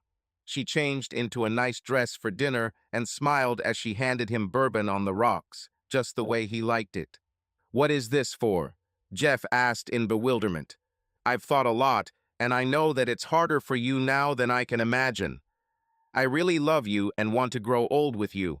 I'm ready to make love to you whenever you want, but I know that this is not what you want right now, so this is my way of making amends at least a little," she said, trying to soften her tone. Jeff thanked her and took a sip of his bourbon before turning on the TV and continuing to watch the news. Alicia went back to the kitchen. She returned a minute later with the remaining bottle of bourbon, aspirin, and a bottle of water. "Where is your lover?" Jeff asked without looking up from the screen. "Brad is already in the bedroom. We decided that it would be better so that you don't see what we're doing there. I can't make it painless for you, but I can try to make it a little easier," Alicia said. Jeff chuckled and continued drinking bourbon, pretending to watch TV while Alicia headed to the bedroom. He heard them talking quietly, then the door closed. At least she didn't ostentatiously torment him this time, Jeff thought. Jeff woke up suddenly from a light tap on his cheek. He felt dazed and had difficulty concentrating. As the room began to clear before his eyes, he saw Alicia and Brad in front of him. They were both fully dressed and standing in front of him.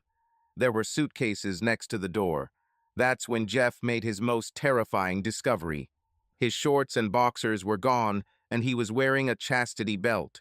It was a metal structure with a small lock on top. Trying to compose himself, Jeff looked at the couple. Brad was smirking while Alicia stood with a serious expression on her face.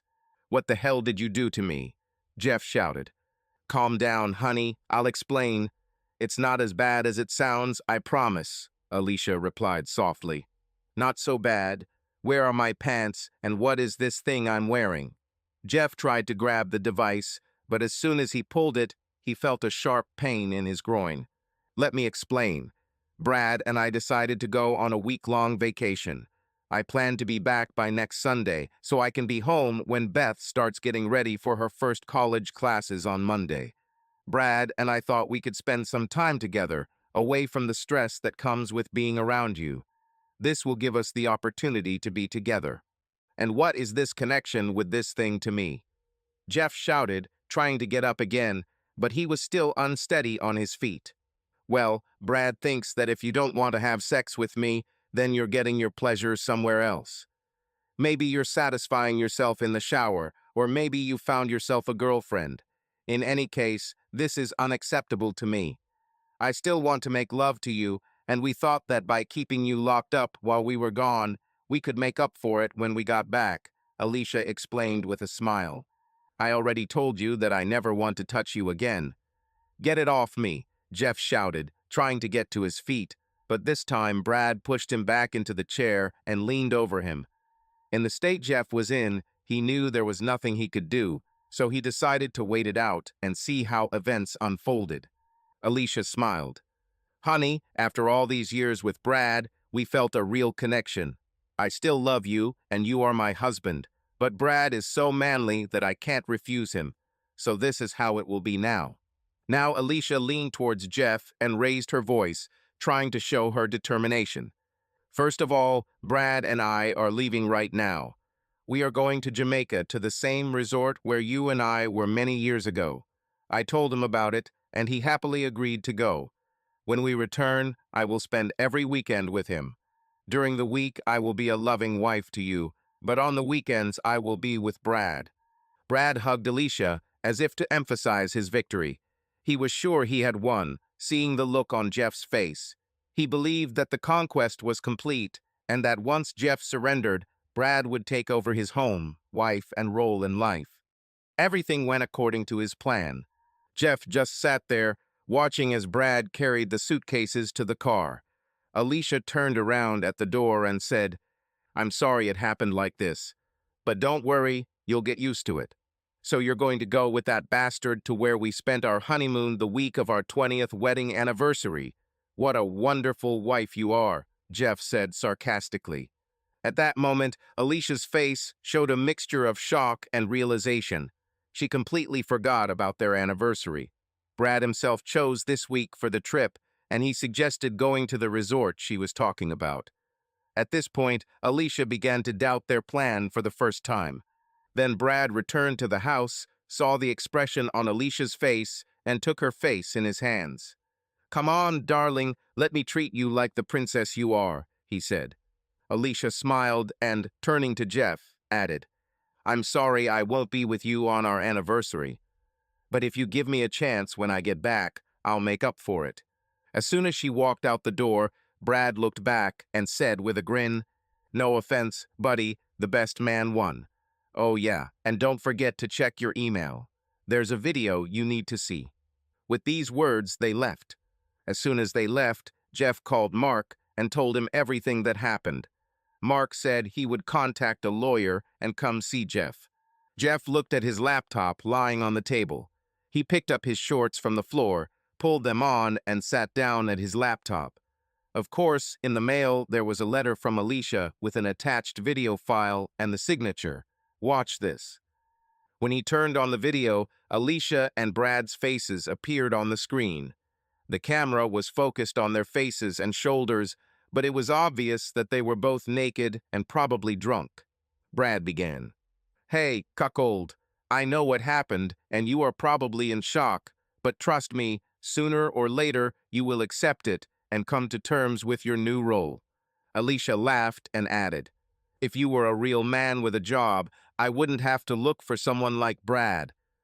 But now that I've found him, I won't let him go. But that doesn't mean you have to suffer. You can have me anytime. Brad is ready to share. Then her face contorted with anger. Although I'm really angry that you refuse to even touch me. This will change. The belt will hurt you when you try to get aroused, but that's not your main problem, right? But this, I hope, will keep you in tension so that you come to me when you want relief, and I will give it to you. Alicia looked back at Brad and laughed again. But you have to pay for it. We'll be back around noon on Sunday, and I expect the house to be spotlessly clean. Now that Beth has left for college, I'll be spending weekends with Brad, but you will still get your pleasure if. When I return on Sunday evening, the house will be cleaned, the clothes will be washed, the yard will be trimmed, and dinner will be cooked. Then you will be freed, but only after you cleanse me after Brad takes advantage of me. Brad interjected. But don't worry, Jeff, I know people like you. Sooner or later, you will even like the taste and maybe want to try it straight from the source. With these words, they both laughed. So I'll see you in a week, honey. Be a good boy, and you'll get your reward when I get back, Alicia finished. There was a knock on the door, and it suddenly opened Mark, and the lawyer entered the house. Jeff told them the whole humiliating story. They watched the video together, and Mark went to get the memory cards from the cameras while the lawyer made the call. When they all watched the video together, it became clear that Brad had indeed put something in the bourbon and had also left marks on the bottle. They were discussing how best to proceed when a detective, an acquaintance of the lawyer, knocked on the door. They showed him the video, and the detective said they would need the device as evidence. Mark took out the wire cutters and removed Jeff's chastity belt. The device was placed in an evidence bag. The detective wrote down his notes and left. Jeff went to shower and change while the detective filed evidence. When he returned, the three men gathered on the sofa again and discussed their next steps. Their plan was ready. The next step was a meeting with a realtor, which was scheduled for Tuesday. The house was supposed to be sold. But the hardest thing for Jeff was talking to Beth. She returned home, and they sat at the kitchen table to discuss what had happened while Jeff's friends, including Mark, were already preparing the van for the move. "Beth, your mother cheated on me," Jeff began. "I know, Dad," Beth answered. "How did you know?" "I began to suspect this a long time ago, but about a month ago, I forgot my textbook for class and returned home. When I came in, he and I were in the bedroom, and, well, you get the idea. This is her boss, right?" "Yes, that's him. They've been doing this for a long time. It seems that when I started taking medication, your mother decided to find satisfaction on the side," Jeff said gloomily. "Dad, I don't care about her. You've always been the one who took care of me, and she's just destroying our family because of her selfishness," Beth said, hugging her father. After some tears and hugs, a team of friends returned to help pack. Most of Jeff's things were sent to a warehouse near Mark's house. The rest was taken to Mark's guest room, where Jeff was staying temporarily. Beth's things were also packed. Some of them were sent to her new dorm, and the rest were sent to the same warehouse as Jeff's things. All of Alicia's belongings were packed less carefully than the rest and sent to a storage facility located 30 minutes from the city, as far from Jeff as possible. The main business was over, and by the time Beth had settled into her new place, the week was already half over. Jeff continued to receive videos from Alicia and Brad, but did not watch them. Instead, he simply forwarded them to his lawyer, who collected all the evidence and prepared documents for the final act, which was to take place on Sunday. When the plane landed, Alicia felt relaxed and rested. She had a wonderful week with Brad and enjoyed their time together. Yes, the anniversary was a painful moment for her, but a few hours in bed with Brad helped her forget about it. She did not expect a serious conflict with Jeff because, according to Brad, after watching the video and all their insults, Jeff should have broken down and become a shell of a person. However, her fantasies dissipated when she and Brad left the airport and headed to the parking lot. A young brunette approached them, asked them their names, and handed them both envelopes. "You have been notified," she said briefly, leaving. They got into Brad's BMW and opened the envelopes. Alicia's papers included a suit for divorce, citing her adultery as the reason. The documents stated that their house would be sold because Beth had reached the age of majority and was now living in a dormitory. Alicia was shocked. She was sure that Beth would stay at home. Moreover, the lawsuit stated that no child support would be paid to her because Jeff had been earning less than her for the past 6 months. Tears began to roll down her cheeks as reality finally began to sink in. At that moment, she heard Brad furiously shout, "I'll kill him." When Alicia turned around, she saw Brad reading documents suing him for alienation of affection. Attached to the documents were photographs of him and Alicia having sexual encounters at Jeff's house, which only strengthened the evidence. After they finished going through the documents, they both found copies of the class action lawsuit Jeff had filed against their company. The lawsuit alleged that Brad violated company moral standards by engaging in an inappropriate relationship with a subordinate. Alicia knew that this lawsuit would greatly harm her career. After the initial shock passed, Brad decided not to put things off and went to Alicia's house. However, both were amazed when they drove up and saw a sold sign on the front lawn, and new residents were already moving into the house. Alicia burst into tears. She was overcome by the realization that she had lost everything: her husband, her home, and, possibly, her career, for the sake of this betrayal. She thought Jeff would suck it up and leave it all to her. But she went too far, letting Brad convince her that everything was under control. Now she realized how much she was mistaken. Brad, seeing her tears, headed to his apartment so they could collect their thoughts and figure out what to do next. On the way, Alicia turned on her phone and was literally inundated with messages and voice calls. Among them were messages from my parents and sister, as well as from some friends. They were all negative, accusing her of doing something terrible by betraying her husband. But how could they know about this? Wouldn't Jeff be embarrassed to tell everyone what she did? Alicia decided she needed answers and called her parents at home. Her sister answered the phone. "What do you want, corrupt bitch?" She spat back. "What? What are you talking about?" Alicia decided not to admit guilt for now and see what her sister would say next. "Don't pretend you don't know. We've all seen the video of you talking and doing it with Jeff. Did you know there was a camera in the living room? What you and this man said and did to Jeff is unforgivable. I'm ashamed to be your sister." Stunned, Alicia realized that having all the abuse and manipulation she had committed on camera would make her look terrible. Stunned, Alicia realized that if the camera really captured all her insults and humiliations, no excuses could help her get out of this situation. Realizing the situation was hopeless, she tried a different approach. "Let me talk to Mom. I'll explain everything," Alicia said, hoping for support. There was a stirring, and then the mother's voice was heard on the phone. "I'm ashamed of you, of what you did to your husband, who loved and supported you no matter what. You are no longer my daughter. Don't call us again." After these words, the line went dead. Alicia froze in shock, realizing that she had even lost her own family. She was so shocked that she didn't notice a police car pull over Brad's BMW. As he stopped, a second patrol car pulled up and two police officers simultaneously approached their windows, asking for identification. Alicia handed over her license, but then heard the officer order her in a stern voice to get out of the car. The following events happened in a blur. Alicia was handcuffed and taken to a patrol car. She cried and screamed, demanding an explanation. "You have an arrest warrant, madam." "Everything will become clear at the station," the officer answered indifferently. Brad wasn't so lucky. He began arguing with the police, and when they tried to shackle him, he pushed one of the officers away and was immediately restrained with a stun gun. Alicia watched from the back seat of the patrol car as Brad writhed on the ground.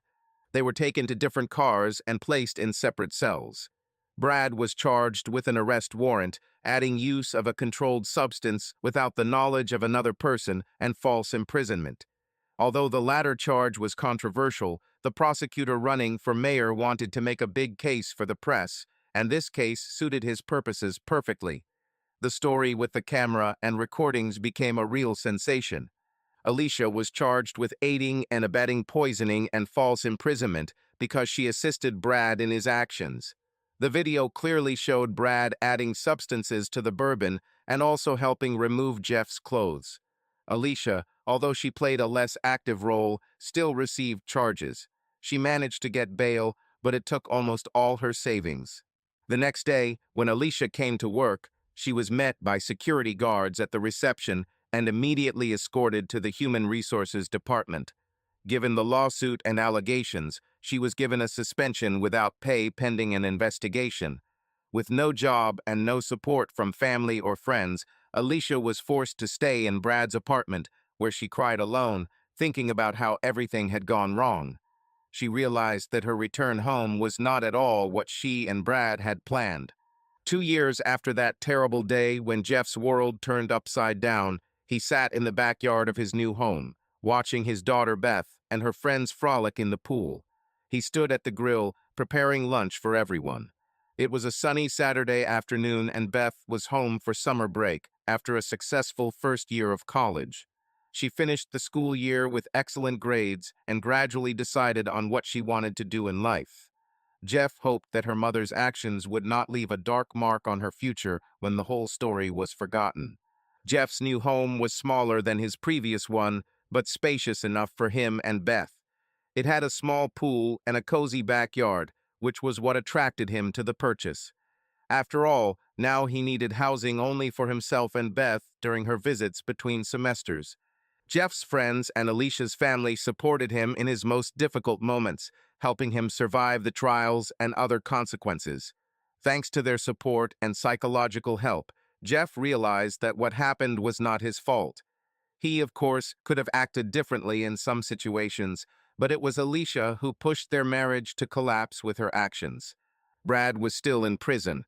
After the jury returned a guilty verdict in the poisoning case, Brad received a 5-year sentence.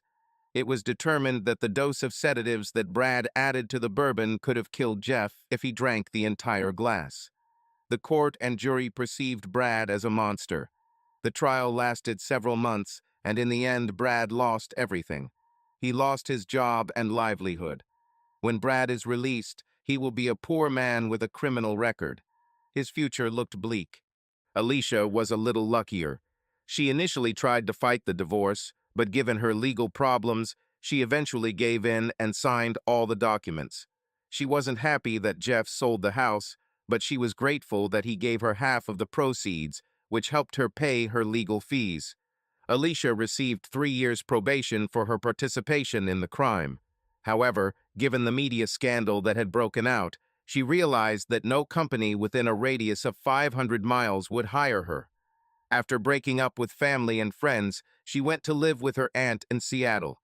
She managed to get a job as an administrative assistant, but her salary was now only half of what she had earned before. Sometimes Alicia tried to start a relationship, but as soon as someone found out about her past, the men quickly lost interest. As a result, Alicia was reduced to casual relationships to satisfy her needs. This eventually led to several sexually transmitted diseases, which only increased her loneliness and shame. Over time, she stopped trying to build relationships and withdrew into herself, thinking about how good things were for her before she ruined her life. Despite Jeff's problems with his treatment, she missed his caring hugs and the love he gave her. Beth completely refused to communicate with her mother after her trial. After hearing all the details at the trial, she never spoke to Alicia again. Alicia's mother, having learned about what was happening, told Jeff that 6 months later, Alicia's mother-in-law found Alicia dead in bed with an empty bottle of pills lying next to her. There was a note on the bedside table. "I'm so sorry for everything and what I did to those I loved." Jeff did not go to the funeral, but stayed in the car to be with Beth in case she needed support. No one blamed him for the way Alicia had treated him in the last year of their marriage. Even though Mark's wife and even Alicia's sister tried to get Jeff on dates, his heart wasn't ready for a new relationship. He had the love of his life, and after what happened, he was too careful to open up again. Instead, he devoted himself to his daughter's happiness and helping his best friend Mark grow their business.